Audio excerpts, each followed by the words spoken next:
सिया राम, सिया राम, सिया राम, सिया राम, सिया राम, सिया राम। श्रीमद् वाल्मीकि रामायण के बालकांड का दूसरा सर्ग। रामायण काव्य का उपक्रम क्रौंच वध से संतप्त महर्षि वाल्मीकि के शोक का श्लोक रूप में प्रकट होना। देवर्षि नारद के वचन सुनकर ऋषि वाल्मीकि ने अपने शिष्यों सहित उनका पूजन किया। वाल्मीकि से सम्मानित होने के पश्चात नारद आकाश मार्ग से चले गए। इसके 2 घड़ी बाद वाल्मीकि तमसा नदी के तट पर पहुँचे और वहाँ के सुंदर तट को देखकर अपने शिष्यों से कहा, यहाँ का जल वैसा ही साफ है जैसे सत्पुरुष का मन। मैं इस उत्तम तीर्थ में स्नान करना चाहता हूँ। यह सुनकर शिष्यों ने उन्हें वल्कल वस्त्र दिया, जिसे लेकर वे वहाँ की शोभा देखते हुए विचरने लगे। उनके पास ही क्रौंच पक्षियों का एक जोड़ा भी विचर रहा था। भगवान वाल्मीकि उन पक्षियों के जोड़े को देख ही रहे थे। उसी समय वहाँ एक निषाद ने आकर उसमें से नर पक्षी को अपने बाणों से मार डाला। फिर क्या, पक्षी तड़पड़ाता हुआ पृथ्वी पर आ गिरा और उसकी भार्या करुणाजनक स्वरों में चीत्कार उठी। धर्मात्मा ऋषि को इससे बड़ी दया आई। उन्होंने क्रौंच पक्षी की ओर देखकर निषाद से कहा, निषाद, तुझे कभी भी शांति ना मिले, क्योंकि तूने क्रौंच के उस जोड़े की हत्या कर डाली है जो काम से मोहित हो रहा था। ऐसा कहकर जब उन्होंने इस पर विचार किया, तब उनके मन में यह चिंता हुई कि अहो, इस पक्षी के शोक से पीड़ित होकर यह मैंने क्या कह डाला।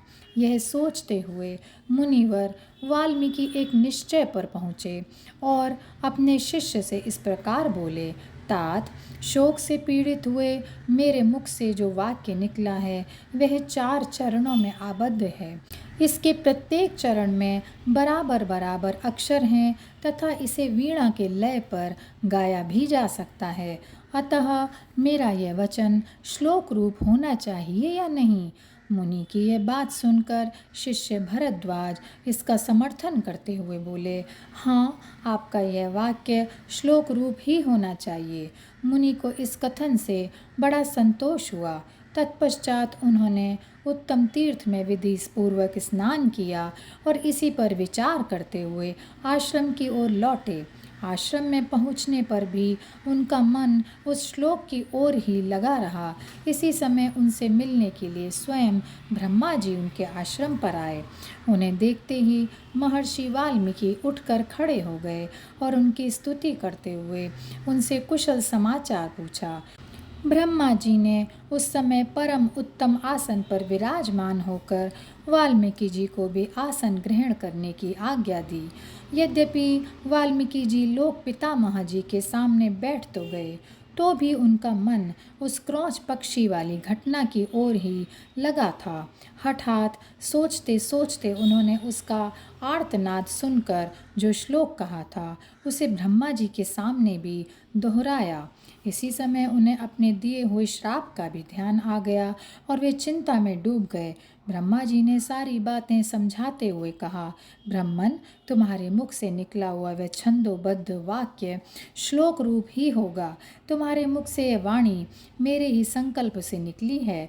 मुनि श्रेष्ठ, अब तुमने जैसा नारद जी के मुख से सुना है उसी के अनुसार राम के चरित्र का चित्रण करो। उनसे संबंध रखने वाले सभी गुप्त या प्रकट वृत्तांत अज्ञात होने पर भी तुम्हें ज्ञात हो जाएंगे।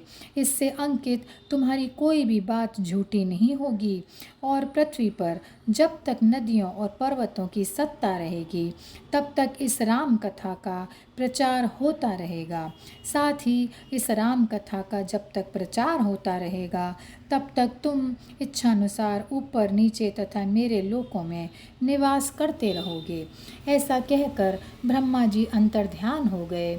इसके बाद उनके सभी शिष्य उनके इस श्लोक का बार बार गान करने लगे और बोले, गुरुदेव ने क्रौंच पक्षी के दुख से दुखी होकर जिस समान 4 अक्षरों का गान किया था वह उनकी वाणी से उच्चारित होकर श्लोक काव्य बन गया। इधर वाल्मीकि जी के शुद्ध मन में यह विचार उत्पन्न हुआ कि मैं ऐसे ही श्लोकों में संपूर्ण राम कथा की रचना करूं।